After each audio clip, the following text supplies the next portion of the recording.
Okay, it is 12 on the dot, so why don't we go ahead and get started and look forward to welcoming more folks into the Zoom room as they arrive. So good afternoon and welcome to the Iowa City Foreign Relations Council's program with guest speakers Andrea Wilson, Antonia Rivera, Chuy Renteria, and Ayad Said. Thanks to each of them and to everyone who is joining us today online. I am Peter Gerlach, the project director for our program series, Refugees and Immigrants in Iowa. I am a member of ICFRC's board, and I am your host for today's program. We're grateful to Humanities Iowa and the National Endowment for the Humanities for their funding support for this project. We would also like to acknowledge and thank our other annual donors, sponsors and partners for their support, the Iowa Arts Council through the Iowa Department of Cultural Affairs, University of Iowa's International Programs, Honors Program, Public Policy Center, and Center for Human Rights, the Stanley UI Foundation Support Organization, Midwest One Bank, and City Channel 4 and the UI Library Archives. ICFRC has adopted the Native American Land Acknowledgement prepared for the City of Iowa City's Ad Hoc Truth and Reconciliation Commission and Human Rights Commission. We recognize that our home community of Iowa City, quote, now occupies the homelands of Native American nations to whom we owe our commitment and dedication. The full text of our acknowledgement is on our website at icfrc.org.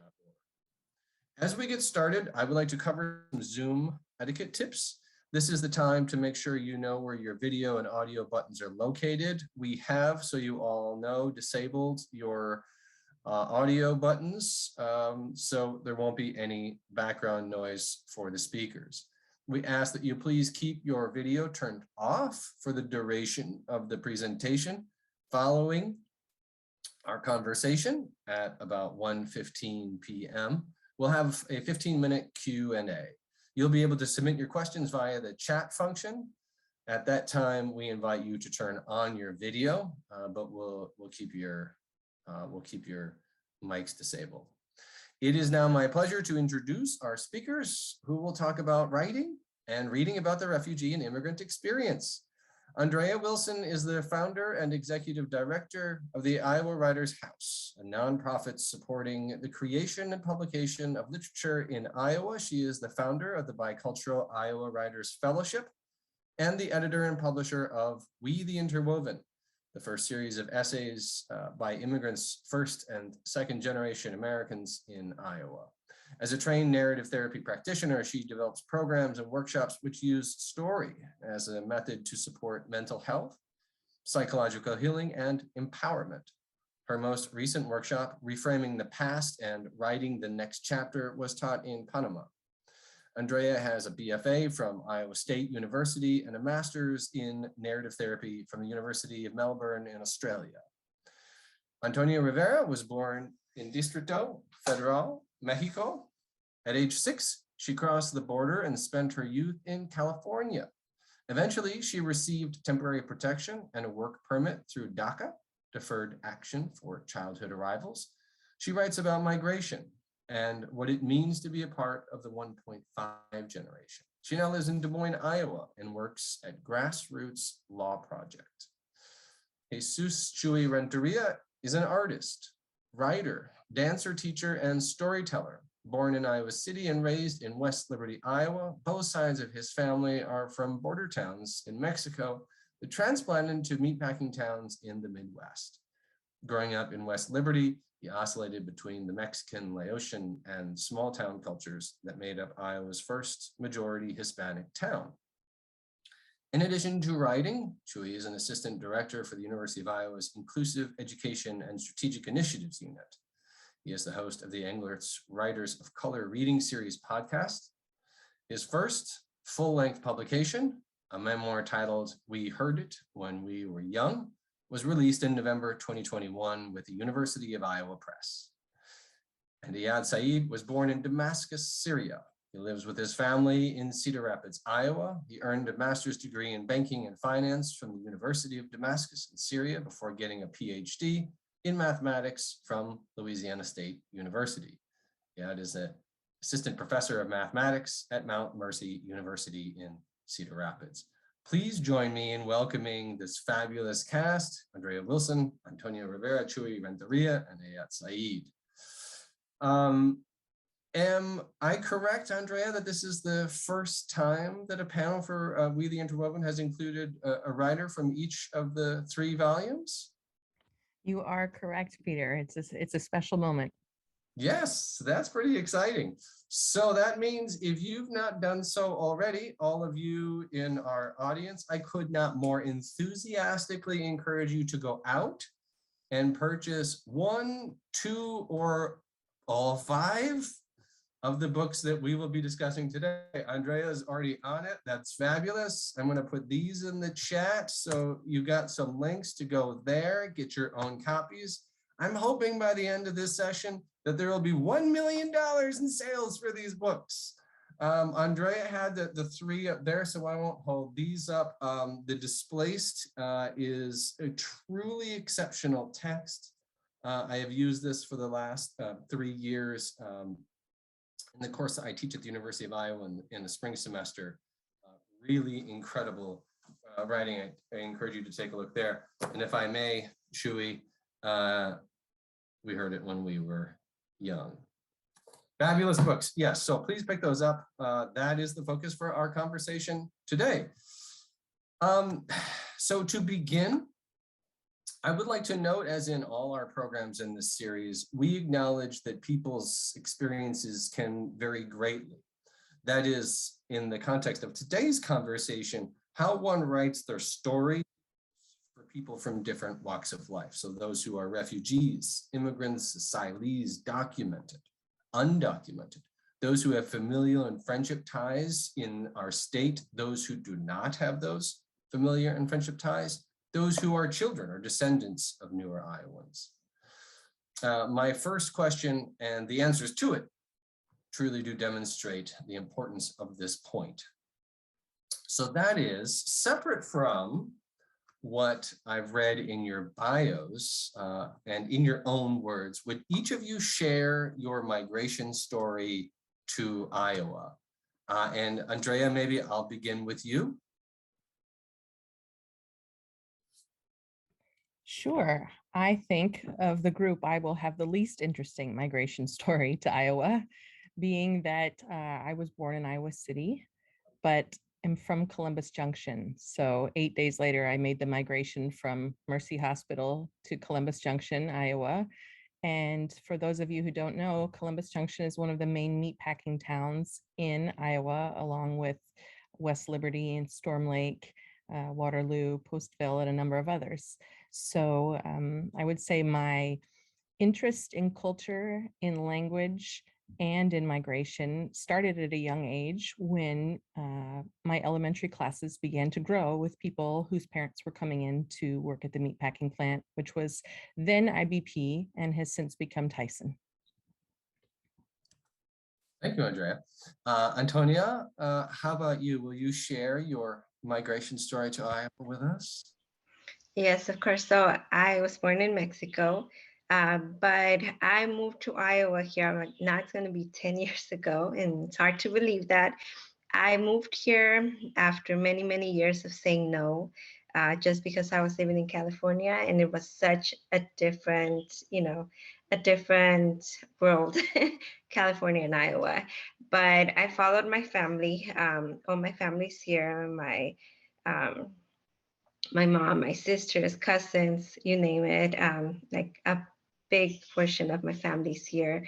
And this is just, Des Moines was just like a good place. It's a city, but it also had jobs, which California no longer had for me.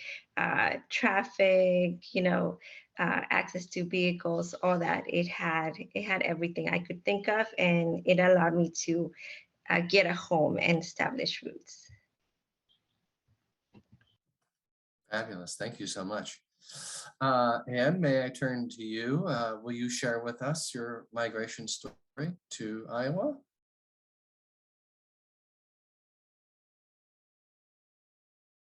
sorry, I was born in Damascus, Syria, spent 30 years living there until my wife and I decided to move to the States, maybe in late 2011. The plan was that I get a PhD in mathematics, maybe get a couple of years of work experience. And originally the plan was that we go back. We got our student visas around July in 2012, arrived in Louisiana, August 2012, spent 6 years there in Louisiana State University, graduated in 2018, and got a job offer that I accepted from Mount Mercy. At that time, Iowa was not on the map for me. I didn't even know where Cedar Rapids was. I didn't know anything about Iowa. And I'm happy to say I was pleasantly surprised. I can call this place home. That's wonderful. Thank you. And Chewy, your migration story to the great state of Iowa? Yeah, actually, it's fairly similar to Andrea's in that I was born here in Iowa City in Mercy Hospital. So, you know, depending on how you say it, I'm first generation born here in America. Some people would say second generation. Easy way to describe it is I'm the child of immigrants. So both my parents immigrated from northern Mexico. So, and they actually met here in Iowa, which can be surprising to some people, but that was just the trajectory of their paths. So my mother was both kind of like they're from border towns. So there's Del Rio, Texas, and then the Ciudad Acuña, which was right across the border that she was from. And then my father, the Texas town was Presidio, and the closest Mexican city was Ojinaga, but he actually was born in a small little town that was about an hour and a half away from Ojinaga, called Maihoma. And Maihoma is really interesting because even just the name, and I wrote about it in the We the Interwoven that I'm in. Even just the name, it's actually an indigenous word. And the way that you pronounce it is kind of indicative of that. So instead of saying, because it's spelled M-A-I-J-O-M-A. So instead of saying Maihoma, you say Maihoma, which is not Spanish, right? So even just that is a really interesting kind of glimpse of what it was. So. Very good. Thank you. Yeah, no, fascinating. It's where we are from, and our stories matter greatly. Everyone's stories matter, and we cannot be more excited because today we have storytellers in the true fashion. Your writing is all incredible. Some of you have far more experience with writing, and some are newer to the game, so to speak. And I think our audience, like me, is excited to learn more about this series, about We the Interwoven. So Andrea, could I turn next to you? Would you tell us about the We the Interwoven series? Specifically, would you share with us why and how it was started, as well as how it's taken shape over the span of the 3 anthologies that you held up just moments ago? Sure. I'm going to tell hopefully a helpful but abbreviated story of how the series came together. In 2015, I founded an organization in Iowa City called the Iowa Writers House that was really about providing a home for writers outside of the famous Writers Workshop and university programs. And 3 years in of running workshops and weekend seminars there, having a bit more understanding of what the literary scene was both here in Iowa City and across Iowa, I really identified that there was a lack of literature available, written firsthand experiences from immigrants and their families. And Iowa being a state where the caucuses lead, there was so much fly-in or parachute-in journalism here, where people were telling the stories of others, and those were making it into national news. And yet it felt like the true voices of those who had the most to say about the migrational experience and the first and second generation experience here in Iowa were only being heard in sort of snippets and sound bites. And the more I dug into this, the more I made a list of all of the obstacles that would be for those voices to be heard. And some of those obstacles included the opportunity to literally find time and resources to write and tell their story, to find support and understanding how to tell firsthand narratives, to find the financial support to be able to take the time away from other activities to be able to write that story. But then once that story was even drafted and written, a whole slew of obstacles would have existed, which were, how do you find professional editors and supporters and agents to try to get that book into the hands of someone who might even consider publishing it? And then once there's the consideration of publishing it, there's an entire sort of secondary process that goes along with the publishing market, which might mean a book makes it to a bookstore and might mean it doesn't. And all of that for me seemed really daunting. If I was someone who had a story to tell that would have an impact on sort of public understanding of the migrational experience, and yet I faced all of those barriers, for me, it just seemed like a fractional chance that those stories would ever actually make it into the hands of people who both could impact things like policy, but also could just share in the public discussion in the educational sphere. So I set about to create a project that would remove those barriers and create an opportunity for a select group of voices to find their way into the public. And that is when the Bicultural Iowa Writers Fellowship was created in 2017. We put out a call for applicants, and Chui Renteria was one of the first applicants we received. And right away, we knew here was a voice that the world needed to hear. And I say we because there was a wonderful panel of Iowa literary heroes, so to speak, who stepped in and helped us review all of the different submissions. And we had submissions from people all across Iowa. And each year the submissions grew. I think year one we had 20, and year two we had 40, and year three we had something like 50. But in each of those applications, it was extremely poignant to read through the different ways family and tradition integrated with the educational experience here, small communities in Iowa, medium-sized cities in Iowa, the way people were making a home here, the challenges that they had, and the way that they had a viewpoint on what it is to live and come here that in many cases, those of us on the panel had never heard those perspectives before, and especially in a professional published arena. So the last step that I'll just share is that we made the decision to become the publisher. And I launched an imprint with the Writers House. And the purpose of that was really to solve the problem of protecting these writers and protecting their voices and protecting their stories from the distress and also the time requirements of the publishing industry, and to really ensure that their voices made it to market, so to speak, as they wished them, and also in a timeline that was reasonable and less angst-filled than the 2 to 3 year timeline that goes with traditional publishing. And so all three of these books, this is volume 3, volume 2, and volume 1, came to market in under a year. And that's a fancy way of saying all of us really busted it to get these books out into the world.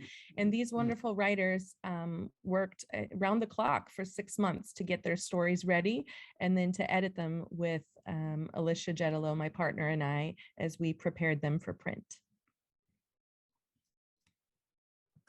Yeah, thank you so much for that fuller description and context. I think many of us, certainly myself included, right, because we live in Iowa City, a UNESCO city of literature, where we live in the home of the so-called writing university. There's a lot that I think we take for granted. I mean, one could easily not know all of that. With so many writers around us, it almost, for a lot of people may seem like not an easy thing, certainly. But yes, I mean, you've accounted for a lot of the obstacles that are in front of folks who want to write and want to contribute their work to the larger writing scene. And these books are they're incredible. And I have to say, from my own vantage point, one of my very favorite things, and I don't know how often I see this, and I want to ask you about this, how unique this is, or maybe the intentionality with which you made this decision. I absolutely love that all of the stories are in 2 languages. In English, yes, but we also have, we have, what, Arabic, right? And I can't remember if it's Hindi. We have Spanish. It's excuse me, Punjab or Hindi is Arabic, and in many, and they're side by side, right? So you would first read one in English, but then you would read it also in another language.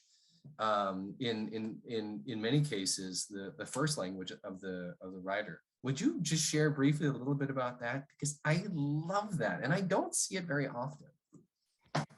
Peter, you really nailed it with sort of the specialness of that. And I'll tell you the reason that I really wanted to publish not only the translations, but to have them side by side is that we wanted this book to be literally a living artifact and a voice itself of the support and the interwovenness of all of us together. And so often translations are completely separate books, or if there is a translation included in a book, it's sort of relegated to the back. And so, an English speaking reader might read through the book and then think, okay, I'm done here. But for us, having the translation language side by side is a testament to the importance of these languages, is an opportunity for these books to be teaching tools. Our hope, and this has already begun to happen, is that these will be integrated into high school and collegiate classrooms. And for those students to have a view right away of what these languages look like, what the different alphabets are, as well as the cultural glossaries that we include in the back, which I think really add a viewpoint into the mind and the world and the heart of the writers. These are resources, and they're fun because there's so much more in depth than just the story. When you use the artist statement and the cultural glossary and the translation together, we're really hoping these books build a world for people to experience of the many rich and complicated and complex cultural stories, migration stories, and opportunities here. Beautifully put, Andrea. So I'd like to go to you writers now, Antonia, Chewy, Ayad. First, would you very briefly summarize your contributions in the We the Interwoven series? And then I'd love to know what it's been like for you to write and to share your personal stories, including why you chose to share your story and what it's been like to receive readers' feedback. Antonia, I'll begin with you. Would you mind sharing with us? Yeah, of course. Thank you. So for me, I pretty much wrote like a mini autobiography of myself. I was really trying to write about my undocumented culture, my undocu-culture, and I couldn't do it without, sharing myself as an example. So I think that's why it ended up being the way it is. It's very, very personal. But it's also very like autobiography. It's an autobiography, but it's also like a historical, very heavy type of story, and that's why we included the timeline in there, just so that people can see, like my life is not separate from, law and order and public policy and laws.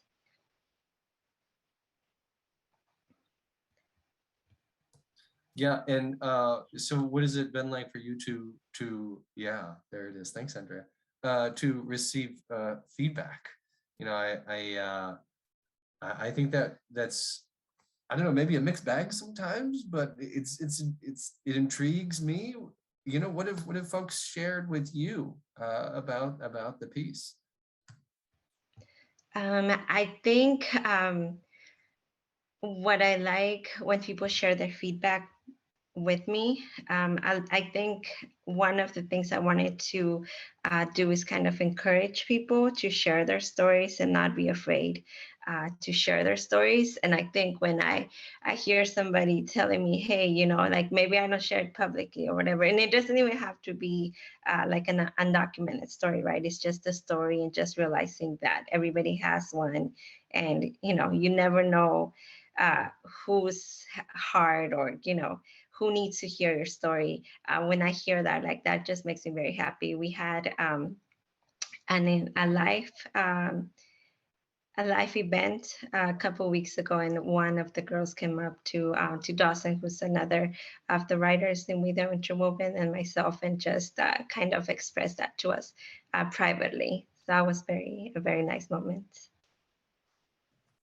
Yeah, that's really wonderful. I mean, I can imagine the ways in which there are, budding or aspiring or long experienced writers, storytellers, who do regularly share their, who share their stories, but to see it in such a public fashion with, rich in detail is inspiring to many, comforting, and empowering to read those stories, and especially in such a a rich Iowa context as well. It speaks to a very specific group of people who I'm sure appreciate having those voices be in the public arena, like you noted, Andrea. Yeah. I was just going to add that it was really powerful to witness Antonia and Dawson in front of a gymnasium of students. Hawkeye Community College chose their book for their All Hawkeye Reads for this past fall. And they invited Antonia and Dawson specifically to come speak to their students, and to watch the faces of those students in the bleachers. So many of them clearly with heritage from other countries, and many of them standing up and asking questions or nodding when Antonia and Dawson shared their perspectives and the challenges of writing. It was really powerful. She and her story means so much to many, and I think she's having the opportunity to have those revealed to her probably after COVID sort of closed the window on that for a little while. And I'm so glad about that, because that feedback has been kind of coming in through email for some time, but these live events, they're really special to see people stand up and say, your story changed me. Mm-hmm. Yeah, the same question to you, Ayad. Maybe you can very briefly summarize what your piece was about. Yours is in the third volume, and then share with us also what it's been like for you to write the piece and to share your story, which is very personal in many aspects, and what that's been like for you, what it's been like to get feedback on your piece. Yeah. So my contribution is a piece called The Polite Guest, in which I tell my story growing up in Damascus, Syria, up until I meet my wife, then making the decision to immigrate to the United States amidst everything that's been taking place there at the start of 2010, 2011. Like all other pieces, it was translated. I decided to do the translation myself. I also added, similar to what Antonia did, a timeline of modern time Syria. The decision was that Syria was portrayed in the news as a really complicated region politically. And I agree, it is complicated. So I thought I will maybe explain it a little bit. So that the timeline is not about me, but about Syria in the past, maybe century. The experience, you said, what it was like, man, it was hard. Don't get me wrong, it's one of the most beautiful experiences that I've ever had, and I will cherish it for the rest of my life, but it was hard. One reason was the type of person I am. I very conservative when it comes to sharing personal life details. So finding the will to write and just put it out there was not easy. There was also another struggle that I had with like trying to bring memories out. I always felt like my mind was preventing my attempts to bring these memories out. And of course, there's the technical struggle. I do not have the skill, the science, the art of writing. This was literally my very first time, so I needed a lot of help. Unfortunately, I can't really speak to feedback. Volume 3 specifically was hit hard with COVID right at the time of the release. Andrea can attest to this. I'm hoping this forum today will provide me with the opportunity to get some feedback. Well, I can tell you, after I started reading the book, I wrote to Andrea and said, would it be possible for me to get Ayad's email? I need to thank him for this piece. And I would like to say what an appreciative neighbor I am to have, somebody like Ayad, not too far away, just in Cedar Rapids. And could we chat? And as you know, we later did a couple of weeks. We chatted for a while. Yeah, I'm just, all three of your pieces are really remarkable, and that you hadn't written before. Another thing that a lot of people, right, reading the book would not know, how much goes into writing a piece to publishing that piece. It's polished, and what it's like to own that piece now out in the world. Yeah, so I hope you receive lots more feedback of the kind I'm describing. Thank you, appreciate it. Yeah. Chewy, I'll turn to you, and I'm hoping you might also, talk about, we heard it when we were young, the We the Interwoven piece in the first volume of the series, and now you have a full-length book. Yeah, so starting with We the Interwoven, so I have two pieces in that volume, the first volume, and one is called a story about work, and I would consider it an essay. So it's an essay that talks about the idea that Mexicans and Mexican Americans have a complicated relationship with work and identity here in America, and it kind of details a lot of the trials and tribulations I had, with all these jobs that I've had since the very first one I've got. And it culminates in an experience where I kind of go into the detail of doing roofing with my brother one summer, and sort of all of these things that it becomes a microcosm of a lot of the themes that I explore in the story.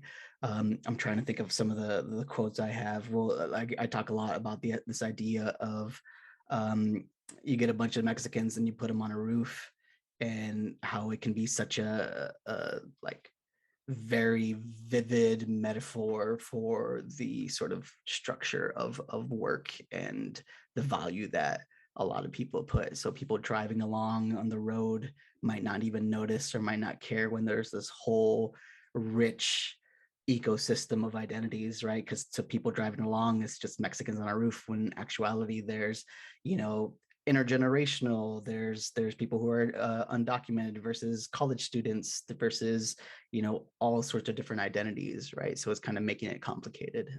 And then the other story I have in the first volume is called My Sister, My Homa, and talking about that little, it's not even a town, I mean it's a little like collection of houses in Mexico that my father grew up in, and we would visit every summer, and it was the inspiration for this story, which is it's fiction, but very much rooted in these memories I had of this place that in a lot of ways is unlike any other place I've ever experienced, or I think a lot of people have experienced. The easiest way to describe that is growing up when I was in high school, so maybe around 2002 is when my homa, they had to decide whether they were going to get a electricity or a cell phone tower, and they voted for electricity because that makes more sense for everybody, right? And then that led me to, in a very like tangible, and this is why I'm always grateful for Andrea and you know the book and the Writers House. It very much was a through line to getting my own book deal with. We Heard It When We Were Young, and We Heard It When We Were Young is just like a full-on memoir describing my childhood to early adulthood growing up in West Liberty, and the complicatedness of that, the good and at times extremely hostile and bad of it. And it's been very interesting to get, Peter, to your question of feedback, because I think I've gotten a lot of feedback, a lot of different feedback from different types of people, right? So what happens when you're doing this very vulnerable, honest portrayal of the town that you grew up in, and I'm only 15 minutes away from that town, right? My wife teaches art K through 4th grade in that town, right? So you hear very, very direct feedback of folks, you know, 99% of it very glowing, and I have to like make sure that I stay humble in a lot of ways, but that, you know, 0.1% that I'm sure like a lot of other writers, that's the 0.1% that I fixate on and think about when I'm laying in bed. But that 0.1% of people who aren't there to get, they don't want to get the honest,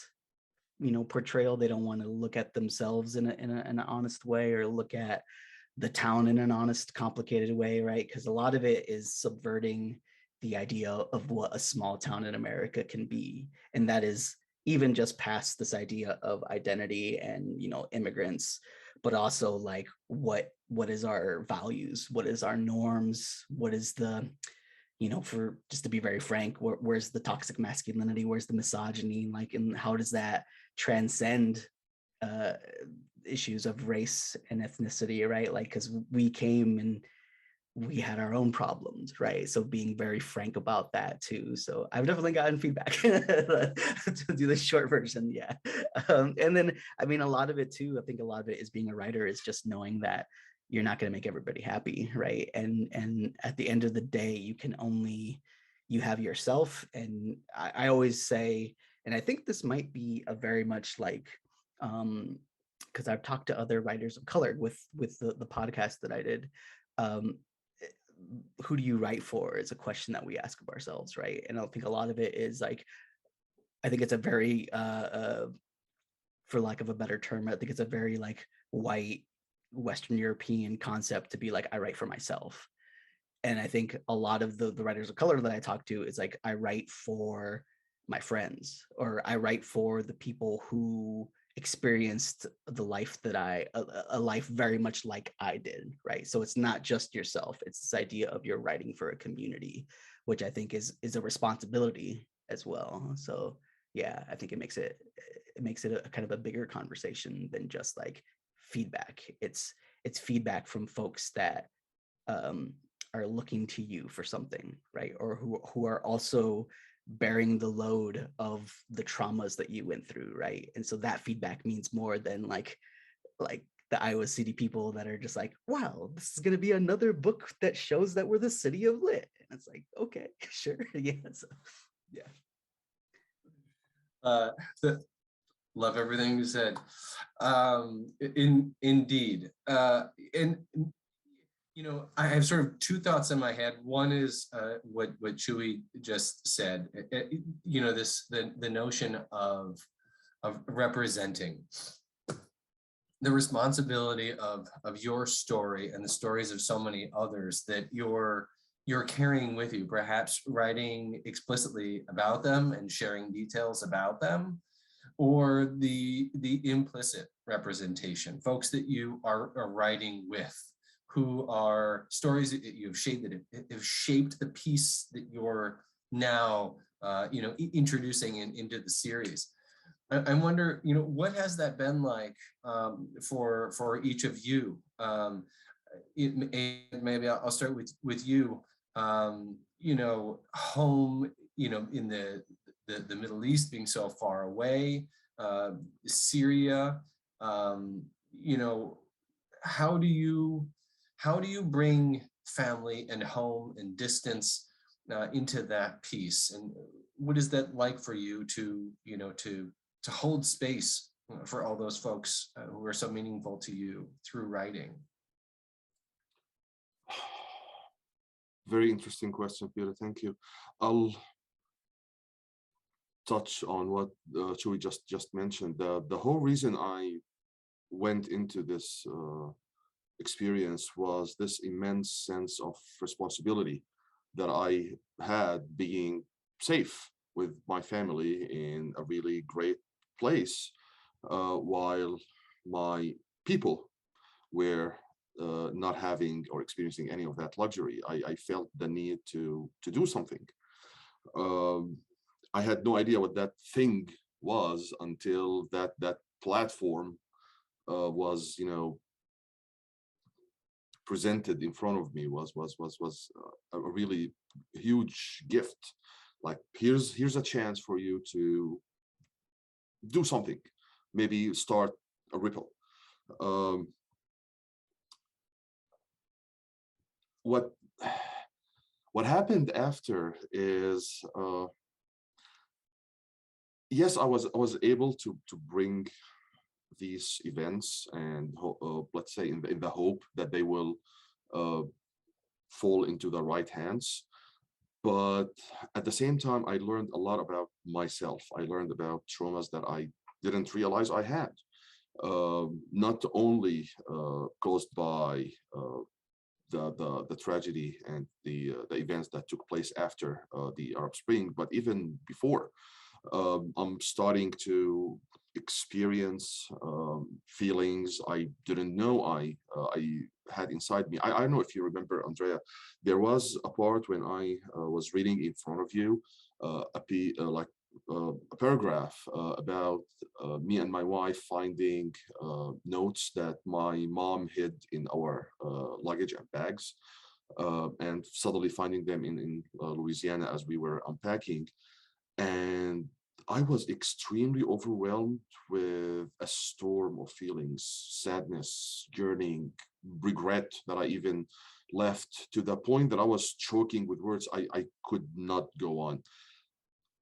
That was the moment I realized I did have these feelings. I was numb for so long, and this writing experience brought that all out at once.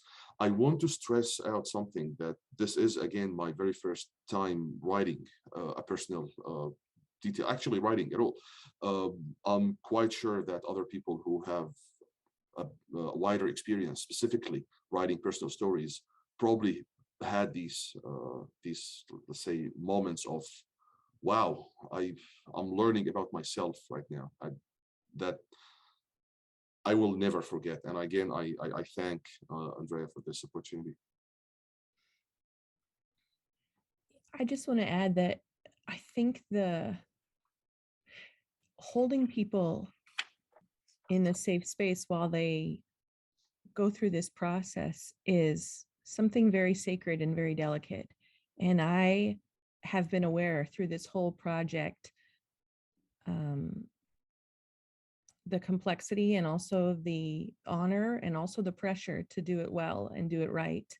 And there's no doubt that along the way I've made mistakes, or not known the right way to do something. But what these writers have done in opening their hearts has been acts of bravery beyond description. And yet, of course, I remember that moment. And to sit with you in the writer's house and watch you craft these stories, and then read them, and then come to the conclusions, and then go back and edit your stories, it's something for me also unforgettable, and changed me as a person.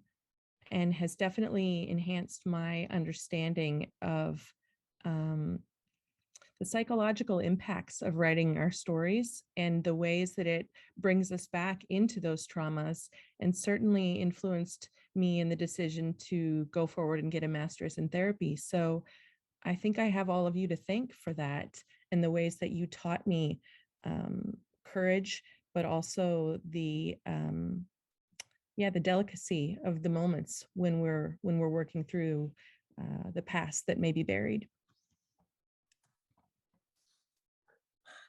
Antonia, the question of responsibility. Your piece is, and some of the, much of the work you have done is political in nature. And it exposes a lot as well, in the ways that Chewy was remarking before, right? Through writing, we can speak in certain ways and bring some truths to light, and hopefully inform a wider audience about things that maybe appear as headlines and don't go so much further, and to bring it personal and to talk about your own story. Would you share with us a bit about what that has been like for you, and maybe what your thinking was like, you know, how you decided to craft the piece that, you know, is so political in nature in many ways, and about DACA, about a topic that strikes many people in many different ways, right? Yeah, thank you. So for me, it was not an automatic thing. Like, I'm going to share my story. I'm going to talk about me. Like, I never mentioned I had DACA or, you know, my political involvement or anything when I did my application. And while with Andrea, she gives us a lot of like opportunities to talk about ourselves, and you know, she really is really great at making you feel comfortable and making you understand why your story is important, and you know, how to best write it, and do all that. And I think for me, I used to share my story a lot when I was younger, like when I was in my 20s, you know, and but since I moved here and I turned 30, like I turned 30 here, and I think I moved here to get away from sharing my story. I moved here to get away from, I was just so burnt out because back in those days before 2010, like there was no support for like people like myself, for what are now called dreamers, or people that have DACA, you know, like it was just such an ugly fight with people that were supposed to protect, you know, kids and children. And uh, I felt like I had to ask permission when Andrea was like, well, like, let's share your story. And I talked to a lot of my friends that were involved, like back in those years. And the thing is, because like, I think from 2010 and on, it became like a popular thing for people to share their stories, especially if they're undocumented, they're young, they're dreamers. But they were like so much younger, and there's like, it's a little bit different. So it was a very like hard decision to actually go back and, you know, kind of bring all that back, because like you said, yeah, it's very traumatic, you know, what you go through, trying to just like fit in. And for me, it was like growing up, you know, just trying to be young and trying to live like a young person. But I think that's why I decided to share it, because I just turned 40 this year. And then I realized that the people that are a little bit older than me, very, very few of them have the opportunity to, you know, that came here as kids, have the opportunity to share their stories, and, you know, and their stories run alongside my story. And even though there's a younger generation who's like very, you know, it's like a hip thing to share their stories, like their stories are a little bit different. And then you have the people that, and like once that somebody had invited me to an Iowa State event, and they're like, well, you know, your story is not going to resonate with the other people in Iowa because you're so much older than them, and you know, you didn't grow up in Iowa. And I was like, but like, don't you get it? Like, DACA is ending. It's ending pretty soon. Like, there's going to be like undocumented kids. And they're like, no, you don't resonate with our people. But I know that there's young people now that are going to resonate more with that, uh, that kind of need to know that there is life, whether you're documented or non-documented, you know, while you're young, you know, because, you know, a lot of people now, the young people in Iowa, like, you know, they have DACA, you know, but the younger people in Iowa, they don't have DACA. You know, they're going to be living in my steps that I lived in 20 years ago. Yeah.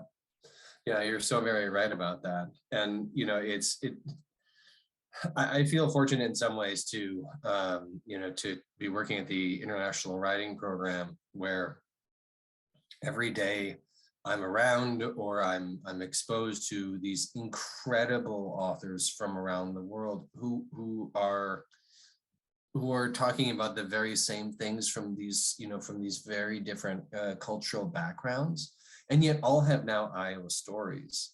And they matter so much. And the fact that we bring them all together to be in residence with one another here in Iowa City, and then to be doing these kinds of things and share in public forums why they wrote, the importance of what they wrote, and the notion that so many different stories are needed to really understand you know, the sort of the human condition, not to sound like a cliche, and to also not hold back, right? Because writers don't hold back. Sure, there are ways in which, you know, you don't share everything, right?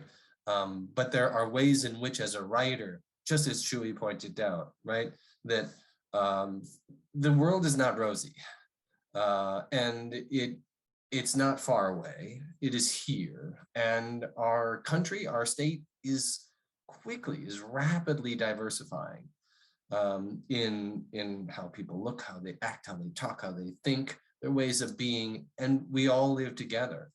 And we do need to wrestle with, we need to be uncomfortable with all of these stories. Which takes me to my next question. You know, in thinking about writers and residents, each one of you through the Interwoven series, we're able to write with, we're able to share space with other writers. And I wonder what that experience was like for each of you to, maybe you'd briefly talk about how hearing from, sitting with, maybe in a workshop setting, what it's like, what you take from, what you glean from, maybe what you just sit in awe with from another writer. What is that experience like? What was it like for you to be writing with other writers? Chui, may I start with you?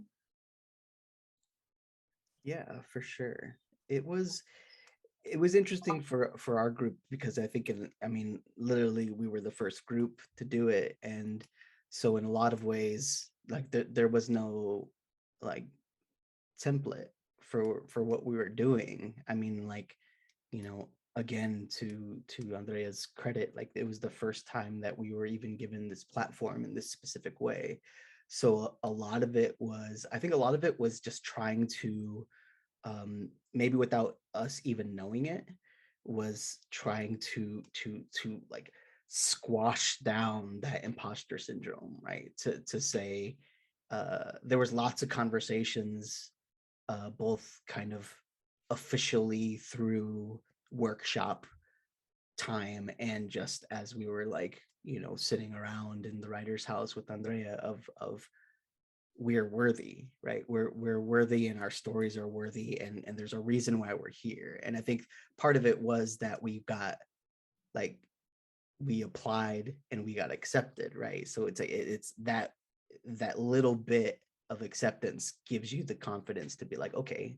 And it was literally like, you know, I don't know if there was like an official contract that we signed, but it was just like, the expectation now is that like, you're going to write this thing, right? Like you're going to go. And especially being the first group, I think it was like, we felt, again, I'm talking about responsibility a lot, but I think there is a responsibility to be like, we're the ones that were picked.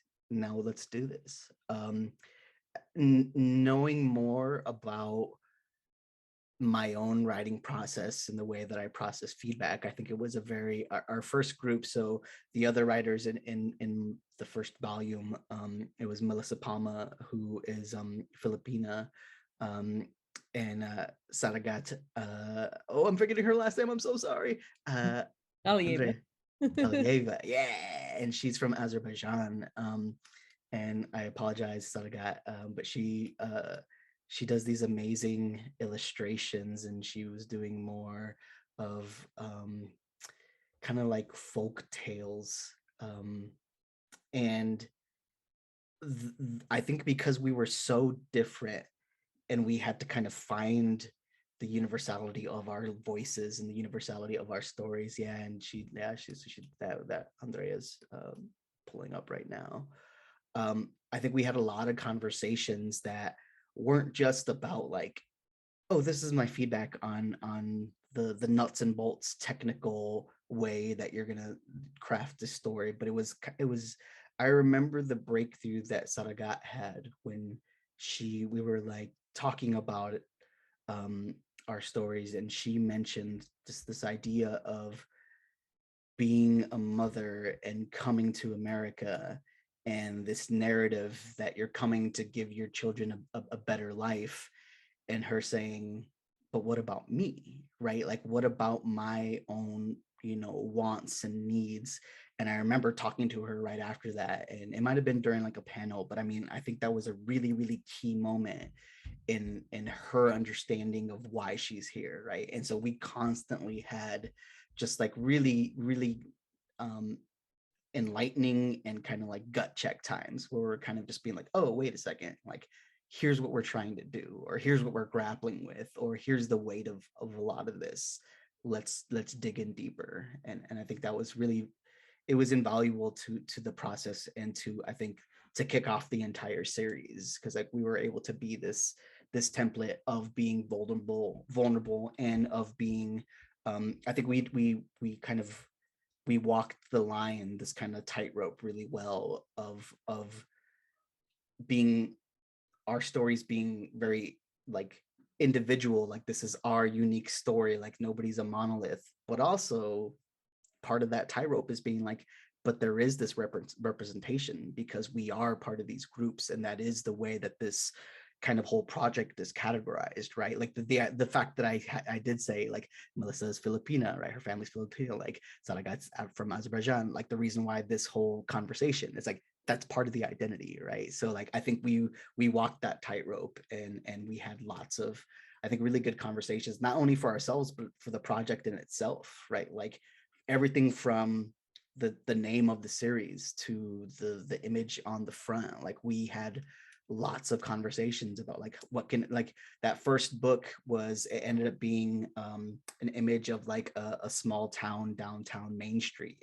I think that was really important to get that across, rather than what people might have as their as their expectation of who these people are and what their stories are and what the images associated with them are, right? And it's almost like this reverse exoticizing that we landed on. So yeah, it was really great. It was really great. If I could put a pin on it, I'll just say it ended there. I mean, writers learn so much from one another, and certainly at the IWP, it is fascinating. It is, it's empowering to see the people who are so very unlike one another and so very like one another come together, and through conversation become better writers because they have been exposed to so many new things by being together. Antonia, did you find similar things with your cohort with the Interwoven? What was that like experience? What was that experience like for you to be writing with others? So my cohort was Isla, Dawson, and myself. There were other writers that were added at the end, but we were the three fellows. So I think it was, I think some of the challenges that you sometimes get is that like the age or the experiences. I think, and I think Sarah brought it up, like when she was invited to be part of this, she was really amazed that she even got an opportunity, right? Because she's not young, you know, like a 20-year-old. She's like older.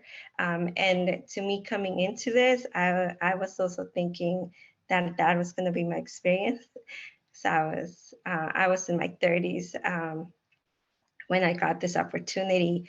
But actually Dawson ended up being older than me, but I didn't find that out till later, you know, because it's not something I couldn't automatically see. And then Isla, she was very, very, very young. So I think it was a little bit harder for us to be able to share our writing and kind of, you know, learn from each other, I guess.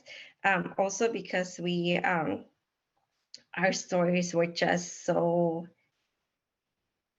hard, you know, all three of our experiences and growing up. And I think it was more of like trying to, I think like one of the good experiences was like having dinner and just being able to talk without the workshops and just kind of like Dawson talking about him not eating meat, and then Isla saying, but meat is so important to my culture. You cannot just throw meat out, you know? And just having those conversations, I really, really loved, you know, that interaction there. Yeah, it's not just about what writers share with one another about writing, but how they connect their lives to one another and how they speak in these explicit and implicit ways. Yeah. Add to you the same question? Yeah, I'm so glad Chewy touched on the identity perspective. What a fascinating subject identity is, and complicated, and a never-ending question. I remember when I first started writing my piece, the intention was not for it to be like a long one, like a short story about like what I've witnessed in Syria, maybe more on the political side, just serving that responsibility that I have, that I need to portray the political and humanitarian picture. But then another part of my identity kicked in. I'm a father, and my kids never visited Syria. They don't know anything about Syria. They don't know our journey. They don't know what we've been through, our, let's say, road to happiness, what that was like. And I decided to infuse that as well. Like, let's make that piece a little longer. Let me leave something for them that they will look at as a documentation rather than just maybe a casual conversation that we will have over a dinner table. Coming back to your original question, the magic of sitting with other people, writing, listening to them.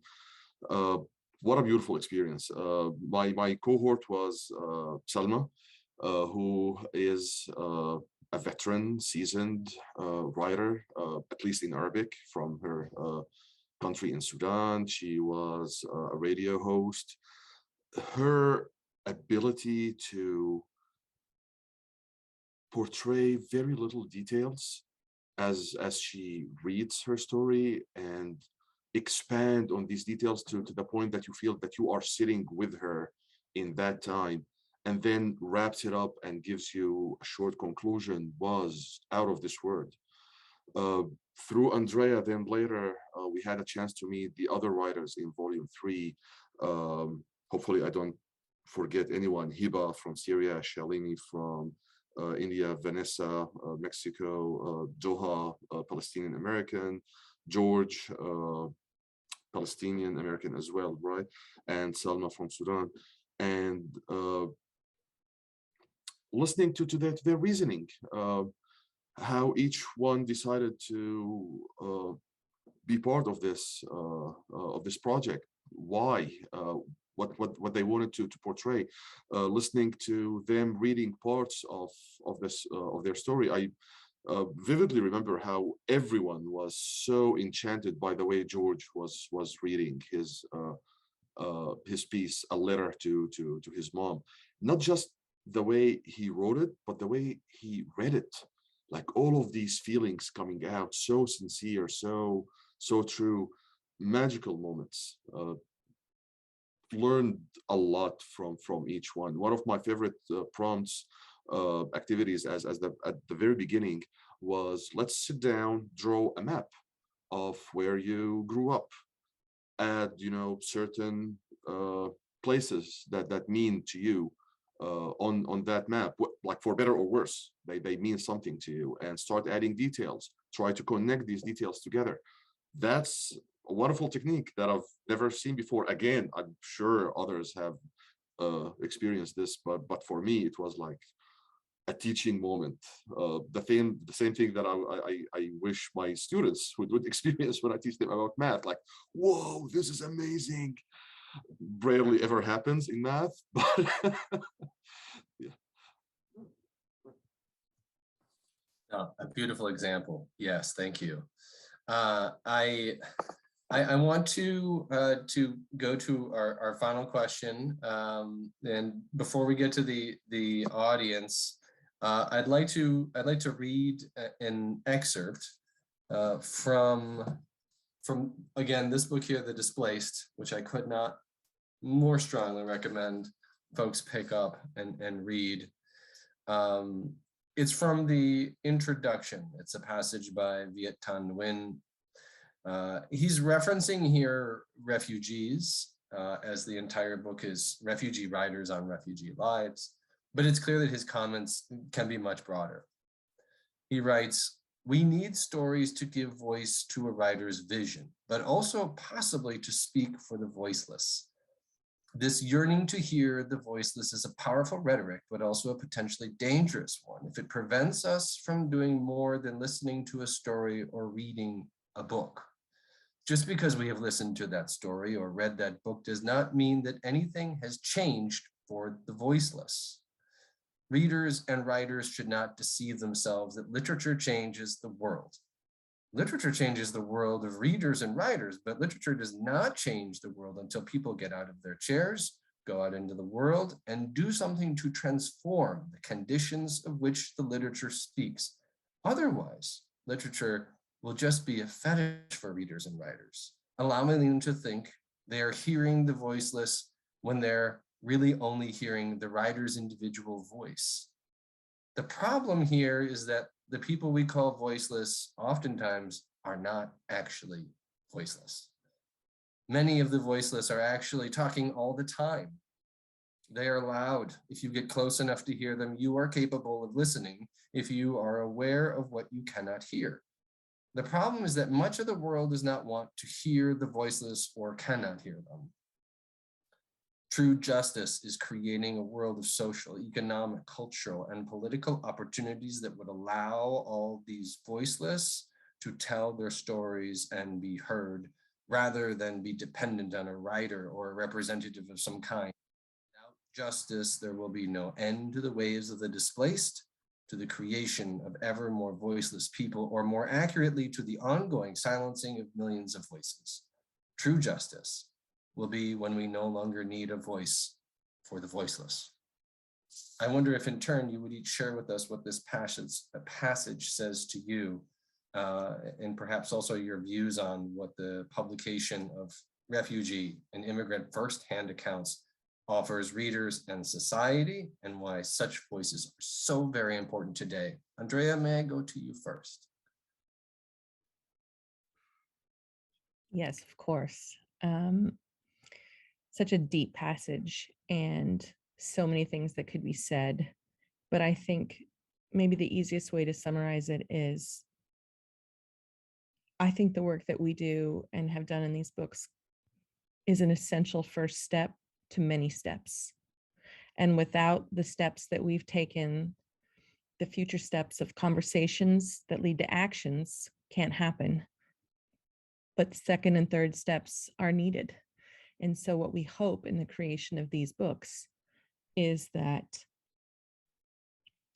there is the chance, there is the opportunity for those conversations to be taken, for the action to be considered and then taken. And I think that firsthand accounts should be the foundation for those conversations happening, for the voices that need to be heard being the ones to be raised, and the opportunity for all of us to listen. Thanks, Andrea. Antonia? I don't know. I think that's like one of the things that the Interwoven series really starts to accomplish. And I've had conversations before, and I think we were very lucky to have an editor too, when a copyright, and I think most people don't get that, and I think it would be wonderful if more people could have access to that, right? Because they really help you, especially when again, like most of us are not writers. I studied journalism, but I also don't consider myself like I was a writer. Like Teresa, it's kind of like an imposter syndrome, right? Too, even if you do have it. And I think that editing really helps with that. But I wish there were more and more spaces where people could also learn to just really own their stories, right? Because not every editor will be like Andrea and Alicia, but it's a really good tool to have. And to you, your impressions, your response to the passage? Yeah, loved the passage. I remember listening to it on the audiobook. I think it was narrated by Viet himself, the intro at least. What I really loved about it is that it distributes the responsibility amongst everyone. He specifically says, not just readers, writers as well. And I will add editors like Antonia just mentioned, publishers, everyone, we all have a responsibility. To me, this responsibility is to not let that sense that drove me at the very beginning to cool down. I cannot throw my hands in the air and say, there, I've done my part. Now I can sit back and watch. It doesn't end here. Whatever opportunity, whatever possibility that I can do more, I should do more. And I know it's a little hard, but we shouldn't, like, I have my cause as, representative, whether I chose that or not, of Syrians. But I shouldn't let that cause take 100% of my energy. I should understand that this responsibility is to be distributed to other causes as well. To me, at least now, this responsibility will be translated into becoming a better person in my community and sub-communities, being a better teacher to my students, being a better participant in my community here in Cedar Rapids, being a better father, and looking for other opportunities like the one the Iowa Writers House presented me with to do more, to be a more vocal voice. Up until now, I still think of myself as the polite guest. I'm not a citizen. Maybe one day I become one, and then that responsibility will be even bigger. Thank you, man. To you, and then I will turn to our audience.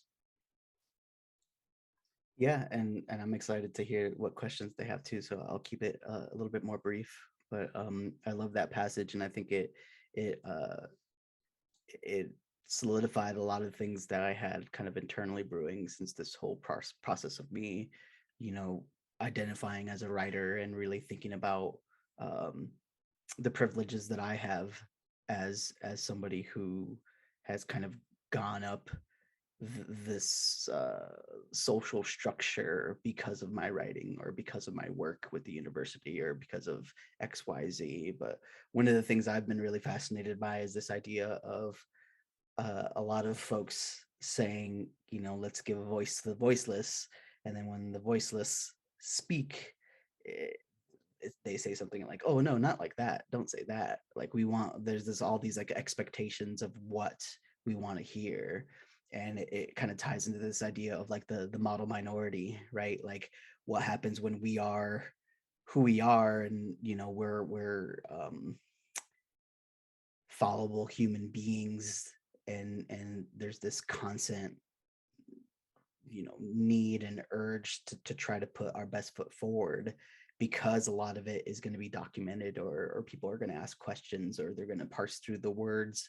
And so it's like fighting that, or understanding that we're more than just that as well, right? Like we have to think about lifting others up, and kind of I echo what a lot of my colleagues are saying right now. It's like there's this kind of tension in trying to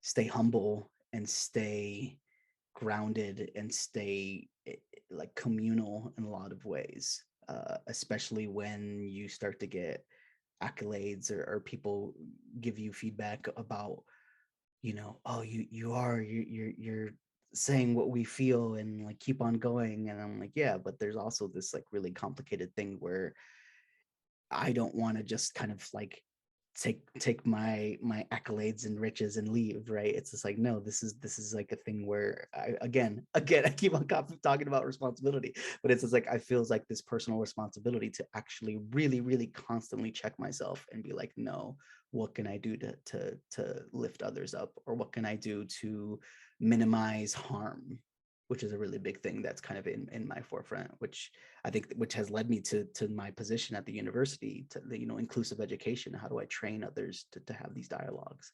So yeah, cut it off there. Thank you, Chewy.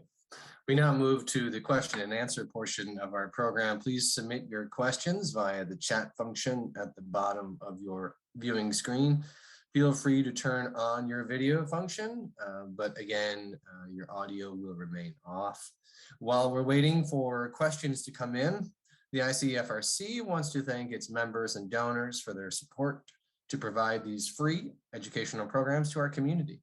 If you would like to join ICFRC or make a gift to support this project, please go to icfrc.org. Thank you. Yes, so do share with us your questions. We have these amazing writers with us. I noticed that there were a few in the chat. My motto, David writes, since protesting the post-view rate of 2008 has been open borders plus open hearts equals prosperity. Janice writes, face-to-face translations are the best for this sort of literature and poetry. Congrats.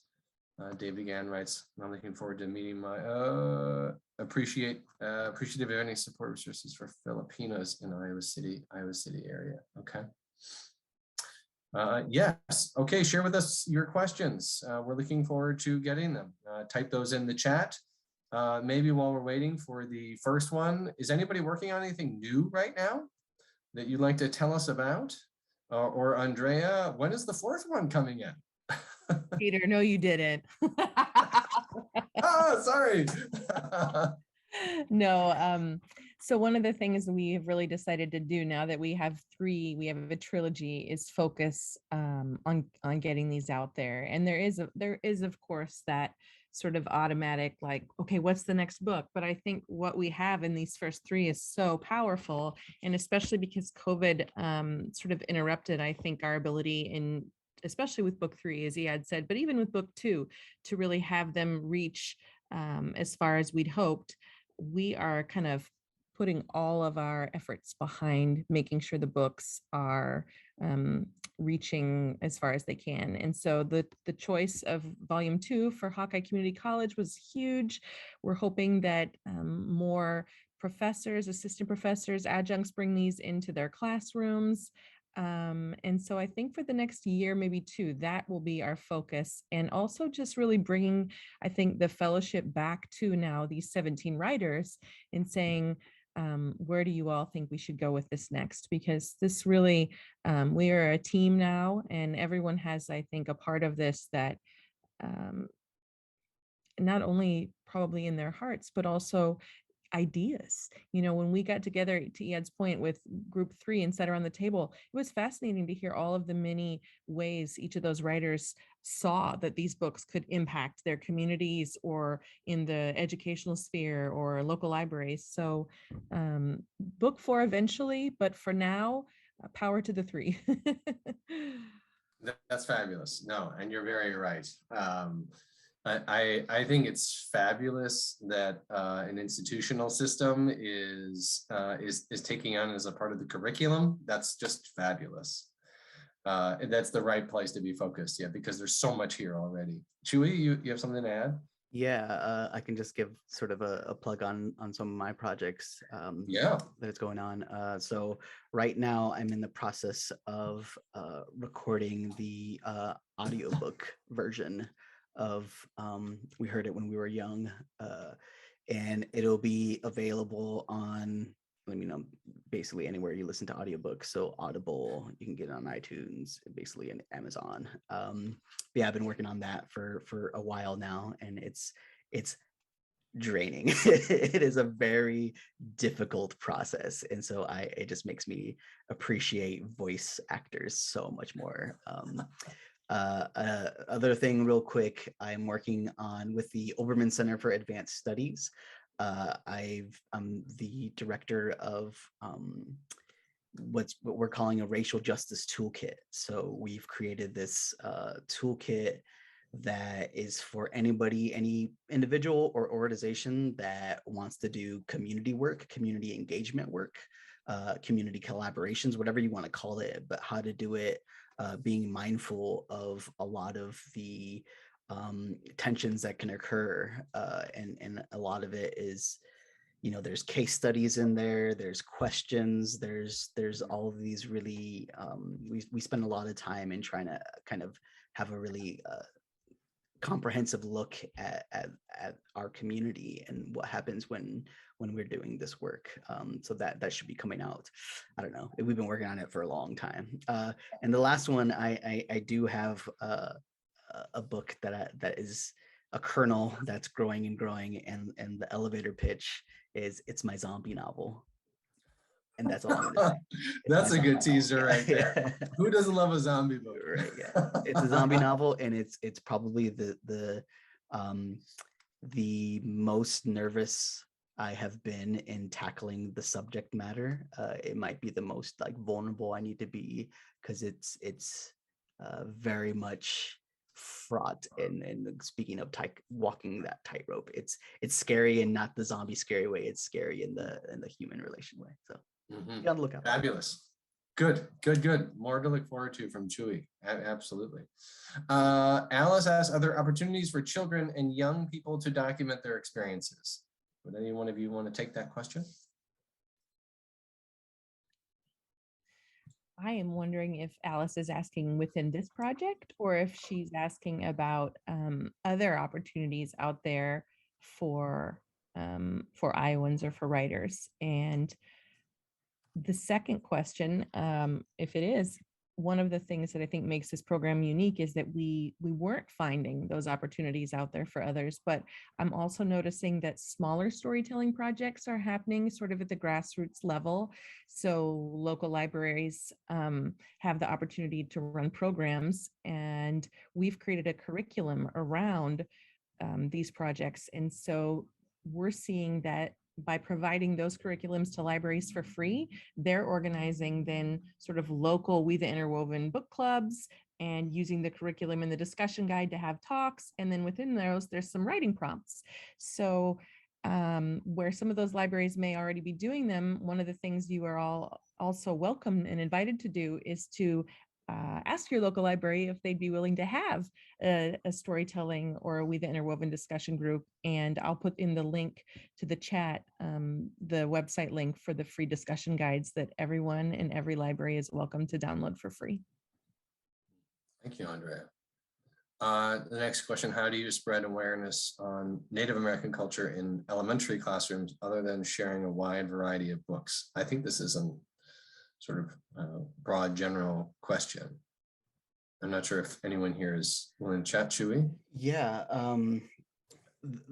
just really quick shout outs to our Native American Council here at the University of Iowa campus, and they have so many resources and videos, and they're just amazing. So if you just kind of look up some things on them, they kind of similar to how Peter at the top did a land acknowledgement, they do a land acknowledgement, they have a video of it, and it's really nice because they do also like there's like kind of the westernized way that when people do a lot of like the tribal nations and the different like organizations like here in Iowa City, they also have like somebody who can speak in more of the dialect and say like, you know, what's the difference when you say, you know, like Kickapoo and like the way that they say it, right? So, and then another resource that I think is just really fascinating, I'm gonna put it in the chat here.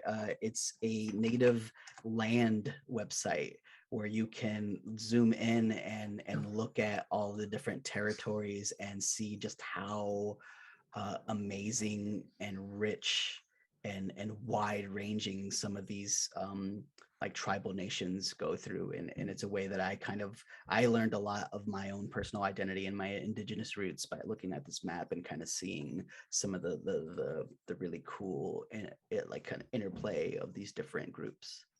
Yeah, both those resources are fabulous. Yeah, the video that you referenced about the land acknowledgement is really powerful. One of my students is on the council and is featured in that video. Is great, and the link that you're going to share there, yeah, do check that out. It doesn't cover the entire globe, but it really covers the Americas for sure. Another question, are these books accessible to everyday readers or intended for educational institutions? If you don't mind, because we have so many questions, they are definitely accessible to everyday readers. Yes, they are for everyone. Please, and for educational institutions to learn from, as we've been discussing in this conversation today. Yes, for all readers, young and old. I would be interested to hear how each participant views storytelling as identity creation instead of simply identity reporting. Also, how this has affected each one's view of him or herself. Since we are short on time, maybe I'll just ask one of you to take this question. It's my mom's question, so it's maybe my favorite. So, who would like to field that one?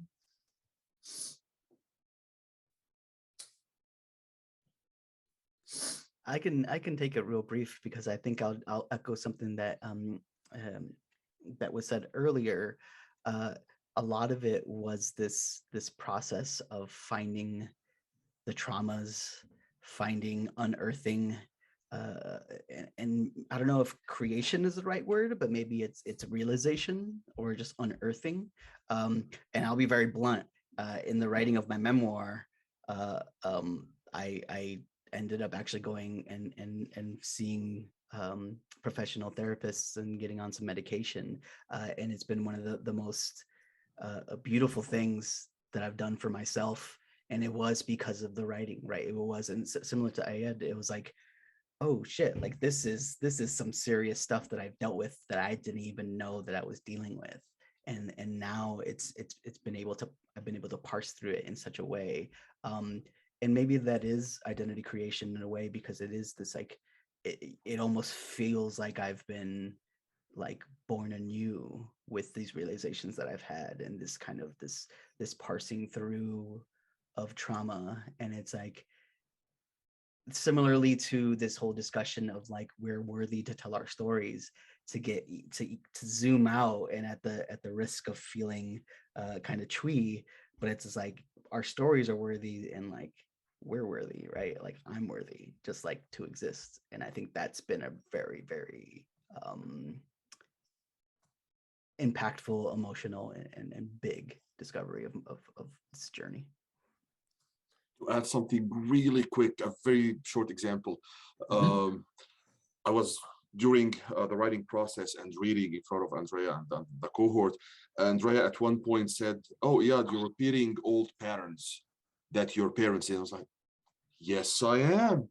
Because at the beginning of the story, I was telling about how my parents like dealt with emotions and feelings and how they were like very conservative. And then at the end, it comes full circle. And I learned something about myself right there. And again, I don't know if that is categorized under creation, maybe like Chu said, unearthing or realization. That's it. I love that we have so many questions and statements that we can't get to them all. I'm going to read them all at the very least so that we can have space for them. Maybe we can't answer them all as it is 1:30. Thank you for writing your stories, and I love learning about your journey to Iowa. I'm looking forward to reading the books. I am a dietitian with WIC in Des Moines and see refugee families on a regular basis. Being kind and a good listener is so important in developing good relationships with our families who have been through some traumatic situations to get here. Thank you. David is the phenomenon of once immigrant makes it. There is a political feeling among some immigrants, refugees, of pulling up the drawbridge and becoming anti-immigrant for future immigrants and refugees. Wow, you guys are writing a lot. Fabulous. Thank you, Andrea, for adding those in there. Chewy for adding that in. Yes. Deb, what a wonderful discussion. Thank you for your bravery in sharing stories. Can't wait to get to the books. Yeah, we're getting closer to our $1 million in sales, folks. We are that much closer. Yeah. Very good. We long-term Iowans are so fortunate to have you all join our journey. Yeah. Okay. I think this is a great place to leave it. Yes, we'll leave it there. So we now conclude our program. I want to give a big thank you to Andrea Wilson, Antonia Rivera, Chuy Renteria, and Ayed Saeed for sharing their expertise and time with us today. To each of you, I am honored to virtually present you with ICFRC's highly coveted mug for coffee, tea, or the beverage of your choice. We will coordinate delivery details with you very soon. ICFRC's next program is on Wednesday, April 20th at 12 noon, featuring Stradis Giancoris, who will speak about challenges to an equitable net zero carbon transition. This program, in recognition of Earth Day, will be held in person and online. And our final program in our Refugee and Immigrant series will be held Wednesday, May 4th. And that one is about how immigrant refugees' stories and experiences inform public policy. We'll send out email announcements about both of these programs. I thank you all for joining us today, and we are adjourned.